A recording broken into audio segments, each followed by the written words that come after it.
तो दोस्तों आज मैं आपको बताने जा रहा हूँ विश्व के सबसे बड़े विश्वविद्यालय जो कि बिहार के नालंदा विश्वविद्यालय के बारे में है। तो दोस्तों वीडियो को अंत तक जरूर देखें और हाँ, हमारे चैनल को सब्सक्राइब भी जरूर करें, जिससे मुझे मोटिवेशन मिले और आप लोगों के सामने हम ऐसे ही वीडियोस लाते रहें। चलिए अब आज के इस वीडियो में आगे बढ़ते हैं। तो दोस्तों आइए जानते हैं कि कैसे ये बर्बाद हुआ।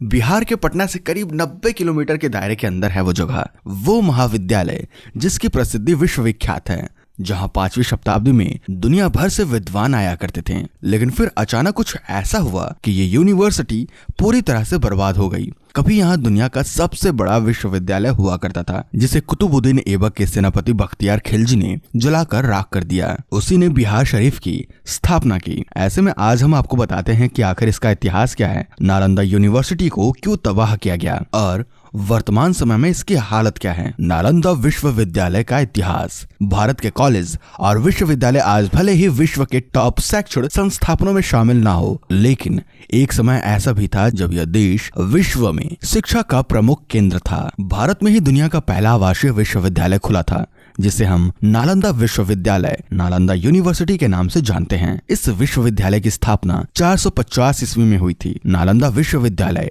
प्राचीन में उच्च शिक्षा का सर्वाधिक महत्वपूर्ण और विख्यात केंद्र था। प्राचीन नालंदा विश्वविद्यालय की स्थापना गुप्त काल के दौरान 5वीं सदी में कुमार गुप्त प्रथम ने किया था। इतिहास के अनुसार सन 1193 में बख्तियार खिलजी के आक्रमण के बाद इसे नेस्तनाबूद कर दिया गया था। कहा जाता है कि आक्रमण के दौरान यहाँ पर आग भी लगा दी गई थी। उस समय नालंदा विश्वविद्यालय के पुस्तकालयों में इतनी किताबें थी कि कई सप्ताह तक आग नहीं बुझ पाई। इस आक्रमण में यहाँ कार्य करने वाले कई धर्माचार्य और बौद्ध भिक्षुकों को भी मार डाला गया था। प्राचीन नालंदा विश्वविद्यालय का पूरा परिसर एक विशाल दीवार से घिरा हुआ था, जिसमें प्रवेश के लिए एक मुख्य द्वार था। उत्तर से दक्षिण की ओर मठों की कतार थी और उनके सामने अनेक भव्य स्तूप और मंदिर थे। मंदिरों में बुद्ध भगवान की सुंदर मूर्तियां स्थापित थी, जो अब नष्ट हो चुकी हैं। नालंदा विश्वविद्यालय के दीवारों के अवशेष आज भी इतने चौड़े हैं कि इनके ऊपर से ट्रक भी चलाया जा सकता है। पटना से 90 किलोमीटर और बिहार शरीफ से करीब 12 किलोमीटर दूर दक्षिण में आज भी इस विश्व प्रसिद्ध प्राचीन बौद्ध विश्वविद्यालय के खंडहर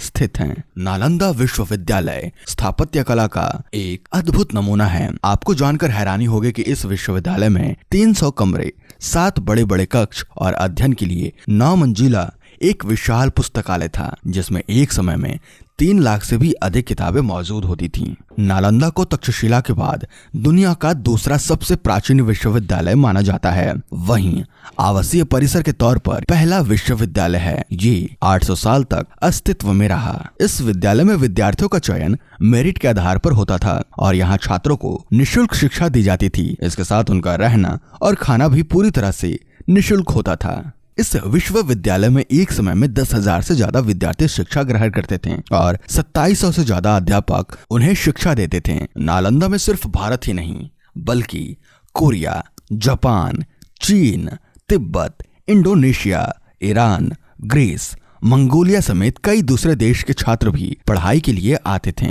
नालंदा की स्थापना 5वीं शताब्दी के गुप्त वंश के शासक सम्राट कुमार गुप्त ने की थी। इससे महान सम्राट हर्षवर्धन और पाल शासकों का भी संरक्षण मिला। नालंदा में खुदाई के दौरान ऐसी कई मुद्राएं भी मिली हैं, जिससे इस बात की पुष्टि भी होती है। इस विश्वविद्यालय की स्थापना का उद्देश्य ध्यान और आध्यात्म के लिए एक स्थान बनाने से था। ऐसा भी कहा जाता है कि गौतम बुद्ध ने कई बार यहाँ की यात्रा की और यहाँ पर बैठकर ध्यान लगाया। इतिहास के अनुसार नालंदा विश्वविद्यालय में एक धर्मकुंज नाम की एक लाइब्रेरी थी। इसका मतलब सत्य का पर्वत से था। लाइब्रेरी के 9वीं मंजिलों में 3 भाग थे, जिनके नाम रक्त रंजक, रक्तोदधि और रक्त सागर थे। नालंदा में छात्रों को literature, astrology, psychology, law, astronomy, science, warfare, इतिहास, maths, architecture, language science, economic, medicine समेत कई विषयों को पढ़ाया जाता था। इस विश्वविद्यालय में कई महान विद्वानों ने पढ़ाई की थी, जिनमें मुख्य रूप से हर्षवर्धन, धर्मपाल, वसुबंधु, धर्मकीर्ति, आयुर्वेद, नागार्जुन का नाम शामिल है। नालंदा यूनिवर्सिटी का इतिहास चीन के हेनसांग और इत्सिंग ने खोजा था। ये दोनों 7वीं शताब्दी में भारत आए थे। इन दोनों ने चीन लौटने के बाद नालंदा के बारे में विस्तार से लिखा और इसे विश्व का सबसे बड़ा विश्वविद्यालय बताया। खुदाई के दौरान यहाँ 1.5 लाख वर्ग फीट में नालंदा यूनिवर्सिटी के अवशेष मिले हैं। ऐसा माना जाता है कि ये यूनिवर्सिटी का 10% हिस्सा है। नालंदा शब्द संस्कृत के 3 शब्द ना, आलम, दा के संधि विच्छेद से बना है। इसका अर्थ ज्ञान रूपी उपहार पर कोई प्रबंध ना रखना से है। नालंदा की तर्ज पर नई नालंदा यूनिवर्सिटी बिहार के राजगीर में बनाई गई है। इसे 25 नवंबर 2010 को स्थापित किया गया। तो बस आज के लिए इस वीडियो में इतना ही। इस वीडियो को देखने के लिए धन्यवाद। हाँ, अगर आपको ये वीडियो अच्छा लगा तो वीडियो को लाइक और कमेंट जरूर करें, और हाँ, अपने इस भारत के इतिहास को अपने दोस्तों में शेयर करें। अगर आप चैनल पर नए हैं तो चैनल को सब्सक्राइब करें और बेल आइकन को प्रेस करें, जिससे आपको न्यू वीडियो का नोटिफिकेशन मिलता रहे। धन्यवाद।